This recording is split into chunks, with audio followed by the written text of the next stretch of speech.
Hi, I'm Jeff Fritz. This is my Lola T204. I purchased this car as a basket case, basically in pieces, from a gentleman down in Tulsa, Oklahoma. It took me roughly 2 years to restore the car. Someone at some point had lengthened the car. They had extended the frame 6 inches. I went and put it all back to original. We cut it in three pieces, welded it all back together. I measured up another friend of mine's car, Marty Bagby. He was nice enough to help me measure up his car so that I could fixture this car and reproduce it accurately to what it was supposed to be. The bodywork is somewhat original. I think a lot of the pieces were original. It was damaged extensively. There were places I probably took 3/4 of an inch of body filler out of it. Basically, the entire restoration was done by me. It's a T204. I think there were roughly 60 total Lola T200 series cars built. During the restoration, I tried to really maintain the originality of it.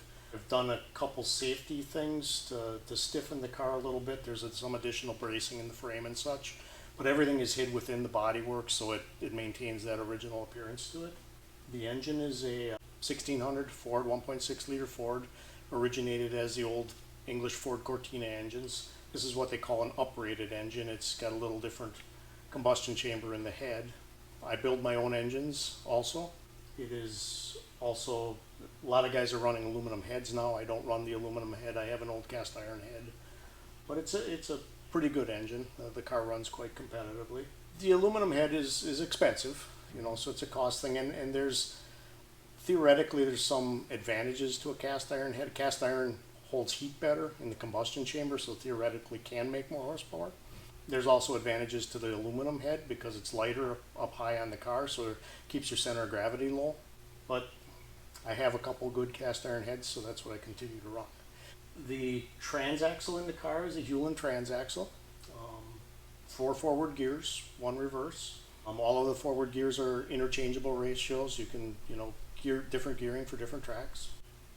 The vintage Ford class requires steel wheels, so you'll see a lot of guys running alloy wheels and stuff. This car, again, I try to maintain the originality of it, and we run steel wheels. They're a lightweight steel diamond wheel, probably lighter than what they ran back in the day. I have some old original Ford wheels and I've got earlier photos of the car when I first restored it where I ran the original old Ford wheels, and they were all kind of white and chipped up, but the patina on the wheels made it kind of neat, made it look authentic. Even the shock absorbers, they're more modern, dual adjustable, but they are steel Coney shock absorbers. They're a little older, probably from the 80s. Tires we run, the tire is a Hoosier spec tire for the vintage Formula Ford class, treaded tire. Back when this car was new in the US, they would have run slicks on this car. It's kind of interesting that this car currently runs faster lap times on the treaded tires than it would have back on the old bias ply slicks in the 70s. There's been advancements in the engine too. And that's more of a reliability thing, but this engine runs an aftermarket scat crankshaft, and it's got forged pistons in. Original Formula Ford rules didn't allow for that, and it probably 15 years ago or so, because of supply of the old original type parts, they started bringing in more aftermarket parts to help maintain the class. Carburetor on it is a small Weber 3236 carburetor. The ignition is somewhat upgraded. It's I think this one's called like a Hot Spark, or the other popular one is Petronix. It's not a points ignition anymore, it's an electronic ignition. Again, it makes the car a little more reliable. Braking system, everything mechanical. Steering is mechanical rack. Something like this small, you would have no power steering or anything like that. Braking systems, Girling calipers, Girling master cylinders, dual master cylinders, one for the front, one for the rear, and then also a hydraulic clutch. Dry sump oiling system, which is common on most race cars. The dry sump keeps the oil in a tank rather than in the oil pan of the car or of the engine, like you would see on most of your street cars. And the advantage to that is the supply of oil is always there pretty much. Otherwise, when road racing, what you get is you get the oil sloshing back and forth in the oil pan and moving away from the oil pump pickup. So it'll starve the engine for oil. I started racing with SCCA back in, I believe, in 1997 with a MG Midget. Old British car. We ran 1 year with it. A friend of mine suggested that I get a real race car. And he was, big into Formula Fords and stuff, or he had a Formula Continental at the time. Kind of took his advice, and then the following year we bought a European Swift SE3. In that same year, we won the Milwaukee Region Championship in Formula Ford. So I ran that car a couple years.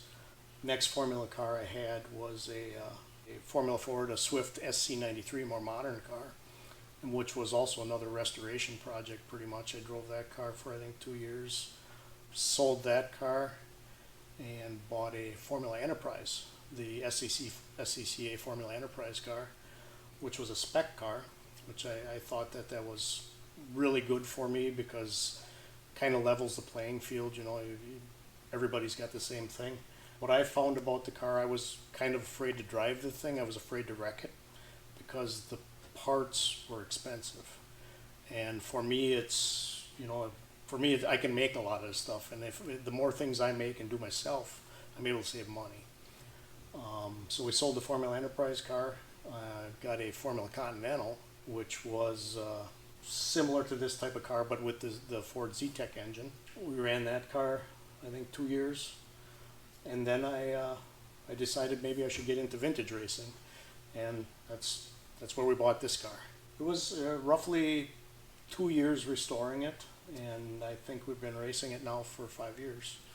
It's been a lot of fun, very reliable. Usually good sized groups, you always have somebody to race with, which makes it fun. The car originally was imported to the US by Haas down in Chicago. The car, when it was new, was blue gel coat. Had I known that prior to restoring it, I probably would have painted it blue at the time. But a lot of that information came together later as I had owned it. If it goes through another restoration, I think we'll try to make it even more original and bring it right back to what it looked like originally. I do believe that all of the Lola cars that came into the U.S. were imported through Haas. If you look at a lot of the current Formula One drivers, a good portion of them have come up through Formula Ford. It's a great class. Because it's low horsepower, similar to karting. It teaches you a lot about momentum and how to maintain corner speed and that type of thing. So it's a real good starter class, and a lot of people start out in the class and just never leave it. I've got other friends that the entire time they've raced, they've ran Formula Ford and retired or essentially quit racing, and it's the only car they ever raced. I've adapted early on in driving the Formula Fords. I actually used the clutch and shifted more, conventionally like you would drive a street car. I found out later that a lot of the people I was racing against basically were left foot braking and not using the clutch at all. And that's pretty much what I've adopted now. It makes it much easier. You're much smoother with the braking into the corners because you're just relying, your left foot is just relying on braking, and you're basically synchronizing your downshifts with blips on the throttle. And it works really well. Upshifts are always no clutch, just slight lift and shift. The gearbox is, instead of a synchronized type gearbox, it's a dog style engagement. Hewland actually recommends not using the clutch. There can be damage as a result. Occasionally you do have to be pretty deliberate about your shifts, not lazy. And then even there's times if you're inadvertently resting your hand on the shift lever at different points in the track, you can pop it out of gear. So you have to stay very deliberate in how you do things. I would say you want to try to at least have a good history attached to the car, good maintenance records. Overall appearance of any car will tell you a lot about how it was cared for. If the car is dirty or overall just it doesn't appear well kept, there's a good chance it's going to need a lot of maintenance just to get it back to good condition to be on track. And I think it helps you out a lot at the track too. I mean, when you bring a car through tech, if it's meticulously maintained, the tech guys see that. You know, they know that you're good with your stuff, and it's more likely a safe car. There's usually always quite a few cars out on the market, whether it be modern cars or club Fords or vintage Fords. I have friends, I guess, from throughout the country from racing over the years, which now being vintage Ford is up to 1972. This is a 72 Lola T204. So this is technically the last year eligible for vintage. Everything from about 72 to 79 or 80, they'll call club Ford. And what pretty much defines a club Ford is still outboard suspension. And I think even on club Ford you can have inboard suspension like rocker arms on the front or the rear, but not both. But if you have outboard suspension and you're a more modern car, it'll be called a club Ford. The club Fords, at least for vintage racing now, still run the same tires, same Hoosier vintage Ford tire. They can run alloy wheels. Otherwise, they're very similar in appearance to this. What you'll generally see is as the Formula Ford cars progressed and got more modern, they got more aerodynamic. You know, people were learning more and more about aerodynamics, and they like, this is kind of square and boxy looking. They became more aerodynamic looking. And even if you look at Formula One cars, it's the same thing. This car here looks like a 60s, 70s Formula One car. And then after the Club Ford now running in vintage, they have what they call post Club Ford. It's a more modern car that could have the inboard suspension, like rocker arms or push rods on either end, but not so modern. Like, I think the breakoff is probably like 1998 model year or so. Anything beyond 98 and newer, I don't think they want in vintage yet. A lot of basic stuff, you know. We'll usually bleed the brakes a couple times during a race weekend. The brake fluid gets heated up and degrades, so we try to bleed the brakes. Nut and bolt the car, basically go through, make sure everything's tight all the time. When I get it home on a weekend, I'll go through it a little more. We'll look for, you know, cracks in the frame, anything like that. Interesting thing about this frame, these cars were all brazed. It's you know, not traditional welding, it's all gas, silicon, bronze brazed. And what I found, even when I did the restoration and cut everything apart, I actually TIG welded it, but I brazed it also. So I think the brazing is actually very durable. I think it does better with vibration, doesn't crack. The car in 5 years has not developed any cracks in the frame, which is, a lot of new cars can't say that. So I really only change the oil once a year on it, running a Mobil 1 synthetic oil. Gearbox, I usually try, because we're only running one track, I'm not changing gear ratios typically, other than I've goofed around a little bit with changing ratios just to see if the car pulled better in different areas of the track. But I try to go through the gearbox at least once a year to make sure that nothing's going wrong in it, you know, that there's not excessive metal shavings or something where something's wearing out. Fall race last year, we had a fairly serious crash. It involved 6 cars. So we had a bit of a rebuild over the winter of this car. New radiator, redo the bodywork in the front. I made all new suspension, all new arms for all the way around the car. Basically, felt I should have spares anyway, so I made new stuff. Little interesting note, I make the suspension. I also do the nickel plating myself. The radiator on this car, I make myself. It's converted from an aluminum Honda Civic radiator. You know, the first event of this year was a little bit of a shakedown then to kind of regain confidence in the car, make sure everything was good again. So we're feeling pretty good about it. You know, I think everything's going well. I don't think we've lost anything. I think everything's okay. The suspension, aside from just changing spring rates, you're able to, it's the double adjustable shock, so I'm able to adjust the bump, the compression of the shock, and the rebound of the shock.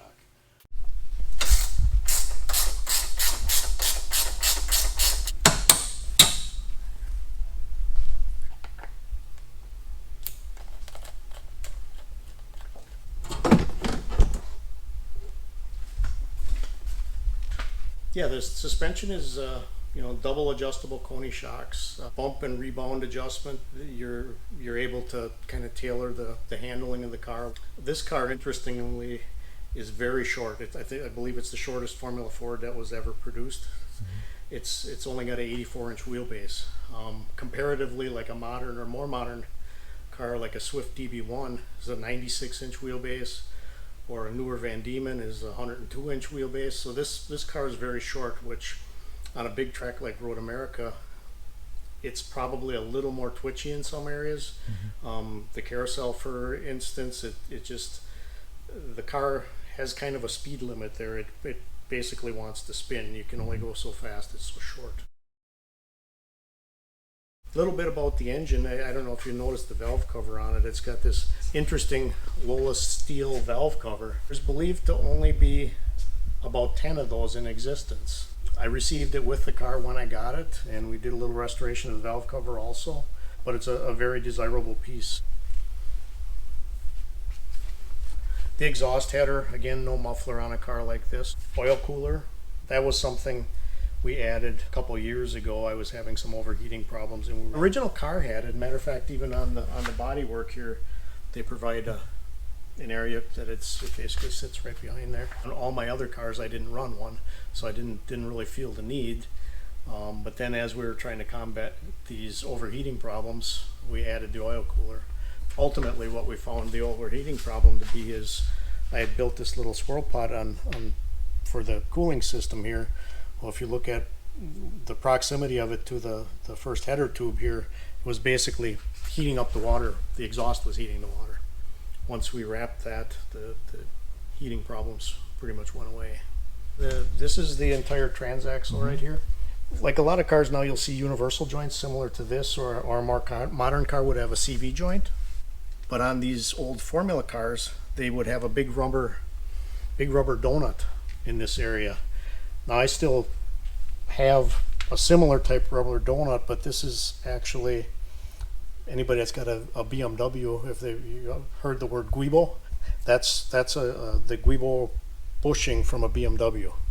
And it's what it is. I think it's more pliable, I guess, than the original big rubber donuts that would go there. The old style would break all the time, and then what would happen is the axle would swing loose and basically wreck all kinds of things. Most common Formula Ford engines are probably in the neighborhood of around 110, 112 horsepower. I think there's some really good ones out there making maybe 117 or so.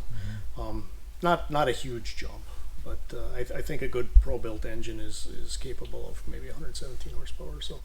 The driver probably can do more than the engine ever will. You know, I think as you develop yourself as a driver, I mean, at a big track like Road America, granted you've got long straightaways and stuff, and a lot of horsepower is probably good. But in most places, you know, just being able to roll the corners really well and maintain momentum is probably more important. Earlier Ford Cortina had a little different cylinder head. This cylinder head is basically flat. It's got no chambers in the head, and the actual combustion chamber is in the top of the piston.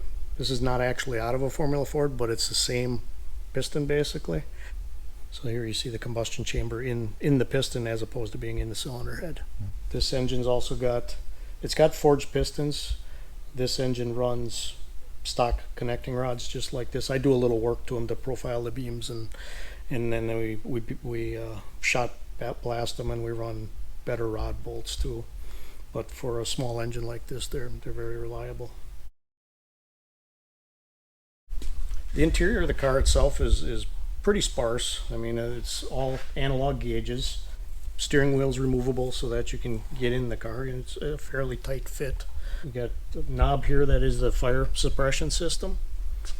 This is the ignition switch, or the switch to turn the ignition on. There's a starter button. Here we've got the switch for the rain light, and this is just an oil light, just like your daily driver car that would go on if there's a problem with the oil.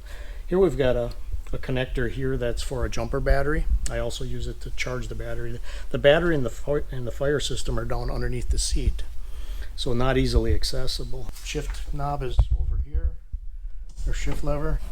Again, very, very similar to a street car with a 4-speed. It's an H pattern. Forward would be first, back is second, and then reverse it's spring loaded against reverse, but reverse is all the way over to your left and forward. A bead seat. My wife and I make it. We've made several of them now. It's kind of a process basically where you mix the beads up and you put it in a bag, and then I sit in it, and we attach vacuum to it, and it draws everything real tight. And then once it's cured, it takes roughly an hour for the epoxy to cure. So I sit in it for an hour pretty much doing nothing, and once it's cured then I'll get out, and then the next day we'll go at it, and I'll trim the seat up to make it kind of nice like it does here. It's actually covered with a heavy Nomex cloth, fireproof. Behind the seat here is the fuel cell. This car's got a relatively small fuel cell. I think it holds maybe just a little over 4 gallons. Restraint system, the seat belts are point system, cam lock system, FIA approved, typically good for 5 years. The roll hoop, you'll find every car's got a roll hoop of some sort in it. On a more modern car, it's likely hidden below bodywork, if you watch Formula One or whatever. Again, the Formula One cars is carbon fiber monocoque, so that's a little different too. You won't find steel tubing in it likely. But the braking system on it, we talked earlier about the Girling calipers. The brake rotor and hat for these cars, especially for the Lola T200 series, is pretty unique. It's on a lot of more modern cars you'll have an aluminum hat and then a flat steel rotor. This is one large cast iron piece. The hat is like 4 inches deep, and then it's got that little thin rotor on it, so that it's really hard to obtain a modern or a rotor like this now. I was fortunate enough that when we bought the car that it came with 4 new rotors. This is the dry sump system, the tank that holds all the oil. We run it probably roughly half full of oil. It's probably got between 4 and 5 quarts in it. And again, it's what the dry sump system does for you is because the oil is always in the tank and it's drawing from the bottom, you never starve the engine never starves for oil. This is just a little catch can. The vent from the dry sump tank runs into it. There's another vent here that goes to the overflow from the radiator. That also runs into it, and then I've got the gearbox vent running into it too. And the idea behind that is you don't want any oil ending up on the track. There's another vent or overflow here that actually is the overflow from the fuel cell. That they don't want running into the same can, so that just, if you have overflow from the tank, that goes on the track.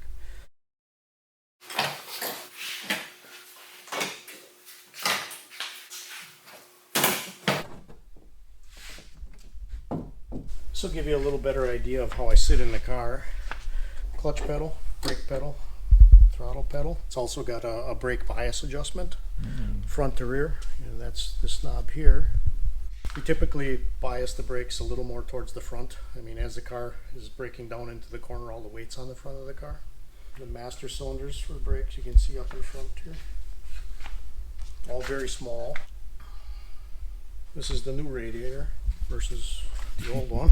This is basically a deflector to let the air that comes through the radiator come out and go around and exit either side of the car. There's aluminum tubes that run the length of the car on either side.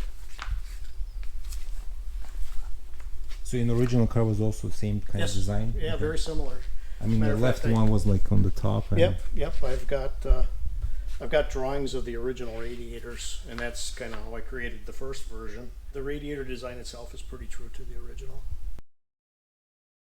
You're able to, again, by adjusting the A-arms, you're able to change the caster and camber of the wheels. These are your toe adjusters, either side, attached to the steering rack here. This is your roll bar or anti-sway bar. Very simple. It's just bending a rod. But there's no third spring. No, nothing like that. No mass damper, no fancy stuff. And the same design, just a little bent bar. So given that you mostly go to one track, you don't change? No, about the only changes I'll make to the suspension is maybe if it rains. If it rains, I'll usually disconnect the rear roll bar. Oh, completely? Yeah. It lets the car hook up a little better in the back.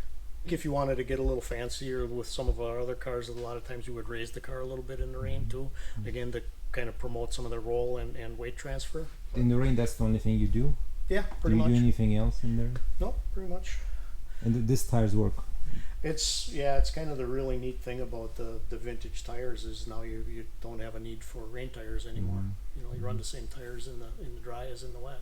It's actually an open differential. You know, it's not locked at all. Oh, I see. But it's not like a locked differential. Brake lines are all pretty much steel, hard plumb steel lines all the way to each wheel, and then a small number 3 flex line going out to the calipers. It probably should be restored somewhat, but it's exactly the way I got it. It's an old Moto Lita steering wheel. I believe. I mean, if you look at a lot of old Formula cars, Formula Bs and such, you'll see the exact same wheel on it. It's hard to see, but right there it says Moto Lita. The front uprights are really kind of unusual, I guess. Most modern cars, you'll see those uprights either billet aluminum or cast aluminum, and you know, usually somebody making, there's a good supply of them.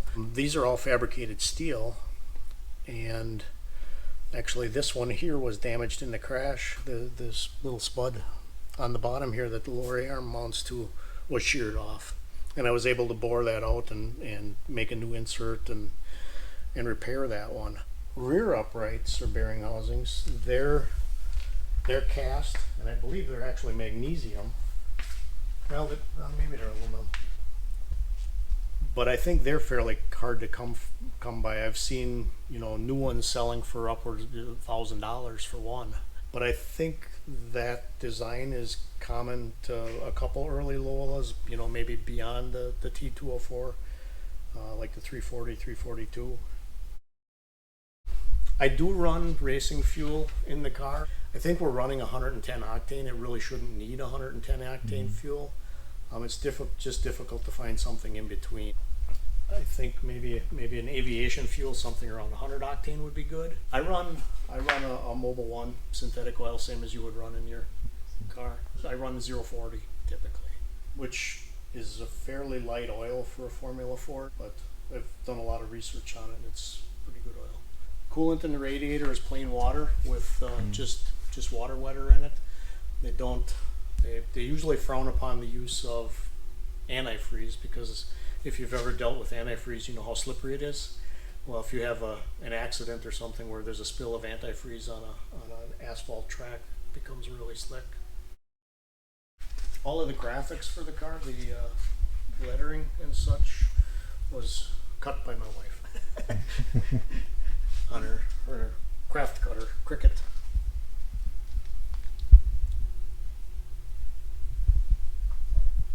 And the paint, I did all the paint. It's down in the front of the car. Here's a small device. It's a transponder. It's how they track all the cars out on the race course. In the old days, they would score, you know, with people actually keeping track of the cars.